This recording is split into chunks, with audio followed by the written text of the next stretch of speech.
Sean Furfaro here with Rangers defenseman Michael Vukojevic. And Michael, as we get started in the new season for the Rangers, talk to me a bit about how you feel being now one of the older defensemen on this team and what your role will look like this year with Kitchener. I'm excited. Coming my third year. It's going to be really exciting.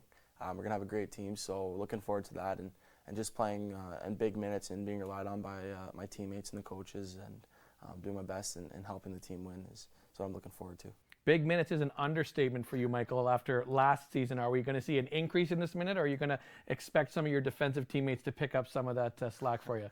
I don't think that's a decision up to me, depending on how I'm playing and how other guys are playing. I mean, the coaches determine that, but I mean, if I play a lot of minutes, I'll be happy to, and even more than last year, I'll take it on take on the challenge. Well, how you've been playing for the first 2 years in this league has been fantastic, and obviously an exciting time in June being drafted by the New Jersey Devils. Take us through that day and what that experience was like for you in Vancouver. It was awesome. I was there with my family and my billets, so to be able to spend time with them, even leading up to the draft a couple days, and then being at the draft with them, sitting with them, and finally hearing my name called and having the world lifted off my shoulders, and that sense of relief and knowing I'm a part of the New Jersey Devils and hugging my parents and my family and my billets. It was something special. I'm glad I could share it with them. So right after you were drafted, the Devils development camp happened right after the draft ended. So off you go. And how was that experience for you? I know there were some familiar faces there for you, but how did you embrace the community, the team, the culture, administration as a whole?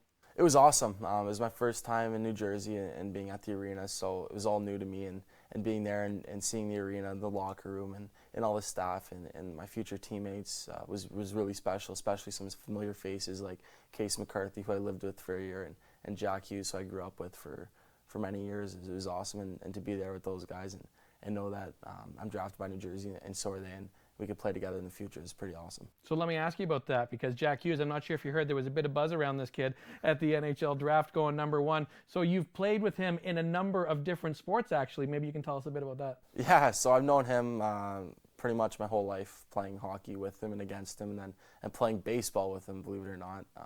We were on a team together with a couple other hockey players, and we weren't that good, but I bet if we played the other baseball teams in a hockey game, I bet we'd win. But it was a lot of fun, and we played it for, I think, 3 years.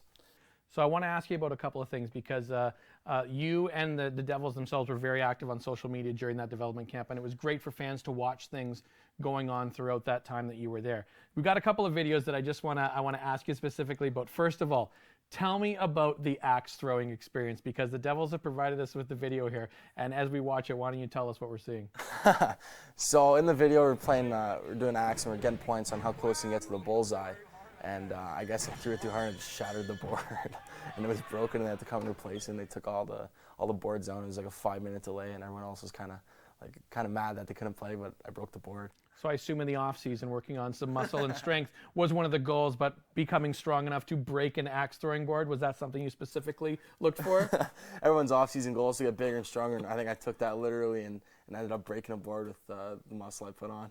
And the other video I have to ask you about, Michael, that we saw was an interesting goal. I would say, knowing you as I do, somewhat of a non-Vukojevic goal that was pretty spectacular to see. Why don't you take us through it as we watch the video?